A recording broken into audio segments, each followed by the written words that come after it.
नमस्कार। नंबर 1 साठी भाजप आणि तृणमूल काँग्रेस आमने-सामने। आपण पाहत आहोत पश्चिम बंगालमधील लोकसभा निवडणुकीचा आढावा। लोकसभा निवडणुकामध्ये सर्वात जास्त चुरस पश्चिम बंगालमध्ये पाहायला मिळते। इंडिया आघाडीत जागाबाबत चर्चा सुरू होणार असताना सर्व उमेदवार जाहीर करणाऱ्या तृणमूलच्या अध्यक्षा व मुख्यमंत्री ममता बॅनर्जी यांच्यासाठी ही प्रतिष्ठेची लढाई बनत चालली आहे।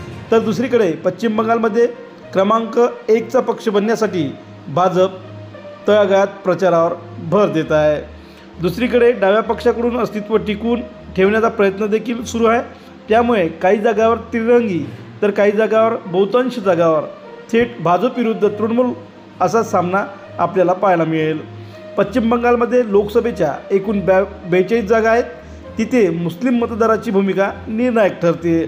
धार्मिक व जातीय समीकरण लक्षात घेता CAA हा मोठा मुद्दा ठरणार आहे।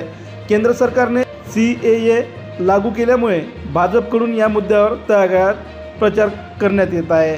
तृणमूलने CAA विरोधात भूमिका घेत मुस्लिम मतदाराची मते निश्चित करण्याचे नियोजन देखील केले आहे। गेल्या लोकसभा निवडणुकीत काँग्रेसला केवळ 2 जागा मिळाल्या होत्या। 2019च्या निवडणुकीत भाजपने 2 जागांवरून थेट 18 जागांवर या राज्यात विजय मिळवला होता।